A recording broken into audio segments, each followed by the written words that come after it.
so we've got some pretty big MLB news. We've got a lot to talk about in this video. So, before we get into this video, about 68% of you that watch these videos are not subscribed. So get your life together and hit that subscribe button, turn on notifications, and leave a like on this video. A lot of you that watch these videos are not subscribed. So get your life together, hit that subscribe button, turn on notifications, and leave a like. What are you missing out on? We're coming out with the greatest and latest MLB news content on this channel. And we're also talking about other stuff. It's not just MLB news on this channel. If you like all things baseball, then hit that subscribe button, turn on notifications, and leave a like. So, what we're going to talk about in this video, the Rangers acquired Nate Lowe from the Tampa Bay Rays. The 2020 All-MLB Team was announced. I'm going to talk about some possible snubs that did not make the All-MLB Team. We got the Rule 5 draft today that happened at 12 p.m. Eastern Time. And we've also got some news that says that Liam Hendriks is not coming back to the Oakland A's. So yeah, let's go ahead and get into this video, waste no more time. The big move, the Rangers, they acquired Nate Lowe from the Tampa Bay Rays in a 6-player trade. So obviously Nate Lowe's going to the Rangers. The trade was Nate Lowe from the Rays for catcher Roberto Hernandez, Azaleves Basabe, Alexander Avalos. The Rays are sending first baseman Jake Gunother and a player to be named later to Texas along with Lowe. So, we're going to talk about what this means for both sides. I don't think this is a huge impact move, but it's still a move worth talking about. And like I've said in multiple videos before, the second I post this video, I'm sure there will probably be new MLB news. And there will be another video. So, let's talk about what the Rangers are getting here. You're getting Nate Lowe, a good first baseman, a very good first baseman who can hit the ball well. And you don't have to be that great to play first base, so yeah. So, the Rangers obviously get a good first baseman in Nate Lowe. The other player who's a first baseman, maybe he's good, I don't know. But I've never heard of him. So, yeah. Nate Lowe is a first baseman that the Rangers need. He's a young first baseman. Now, what the Rays are doing in this trade, essentially, is pretty much they're not getting Nate Lowe because maybe they think Ji-Man Choi is there for the future, or they've got something else in mind. So, the Rays, I think they are the winners in this trade because they get back some good prospects. Roberto Hernandez, I've seen some highlights of him, and he is very, very good. A good power bat, a good catcher power bat. I think he has a lot of potential. Now, he was only in Spokane last year, who is the short season affiliate of the Texas Rangers, which was pretty much his first year in the minor leagues. So, it's not too much to take into account there, considering he's just in short season baseball. He probably will be an A or A advanced next season, so you can see more of him and with better competition, obviously. They also got Alexander Avalos back in this trade, who was, I think, top 30 in the Rangers farm system. The Rangers don't have the greatest farm system in Major League Baseball, but they still have a pretty respectable farm system with Josh Jung, Cole Winn, Ricky Vanasco, Nick Solak, a lot of good players. And Alzeves Basby, he another player that played in short season ball last year. So you can't take much into account there, but you can take into account that I watched some highlights. I wasn't the biggest fan. I didn't see a lot of potential there, but maybe the Rays did. Alexander Avalos, another player I didn't see a lot of potential in. I just didn't. And Nate Lowe, you kind of know what you're getting back with him, a good player. So, yeah, I mean, the Rays still have good first basemen like Ji-Man Choi, Yandy Diaz, Yoshi Tentusco, who can all play first base. Mike Russo can also play first base. So they're definitely not lacking anybody at first base. Now, you're wondering, what's the deal with Ronald Guzman here? Well, I don't know, but I mean, I don't know. But Ronald Guzman, he's just not played that well, honestly. And he doesn't deserve a starting spot the way he's played. Alrighty, let's go ahead and talk about the all MLB teams. I don't know why I just choked there. I'm so sorry. Catcher goes to Salvador Perez of the Kansas City Royals. Now, I know Salvador Perez was very good in 2020.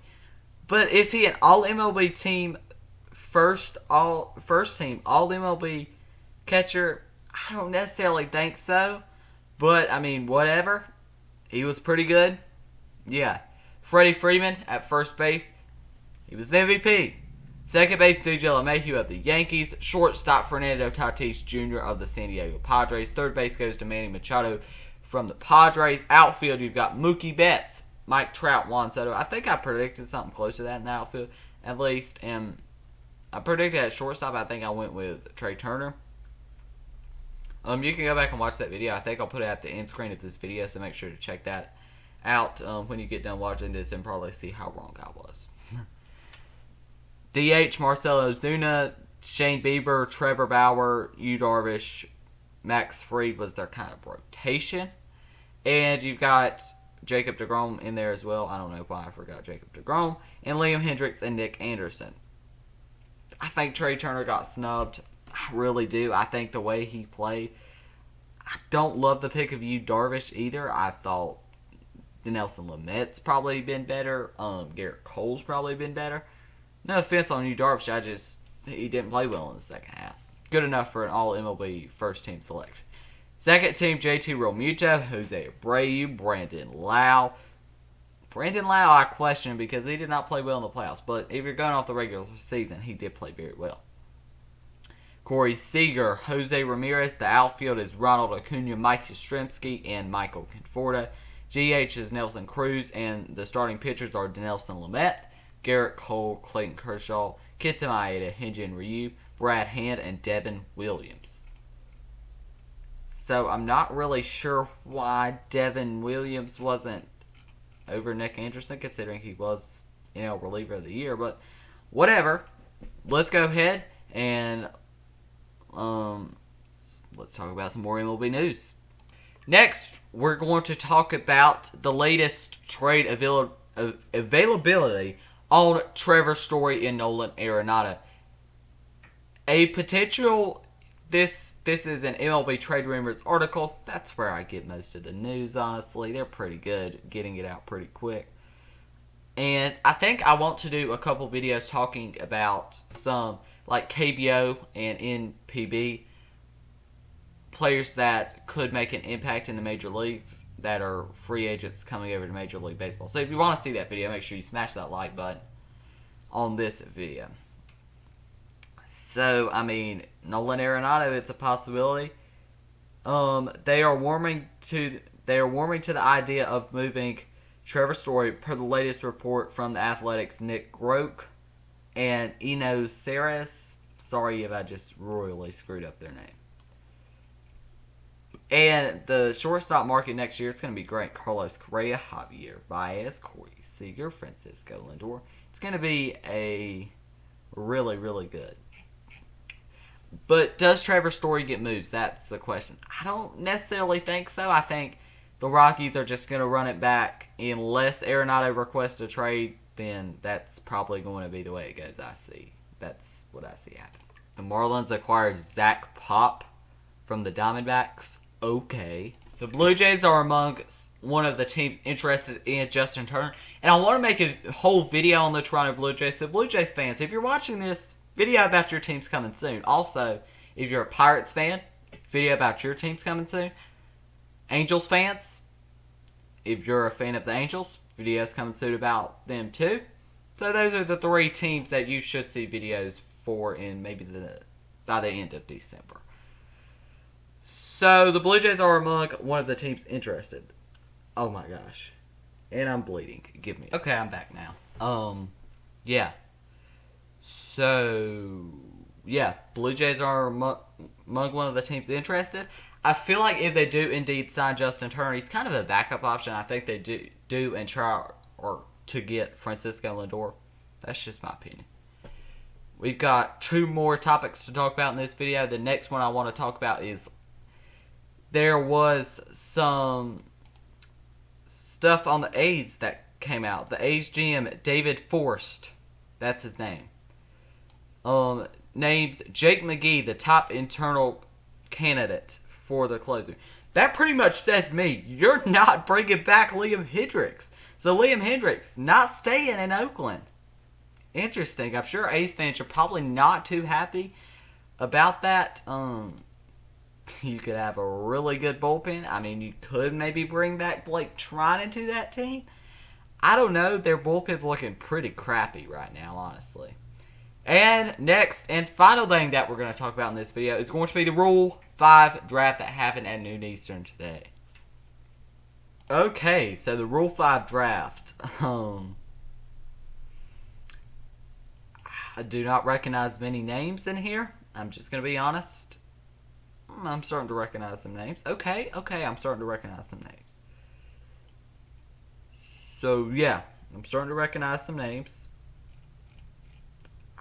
Major League phase, Jose Soriano was selected with the first overall pick by the Pittsburgh Pirates.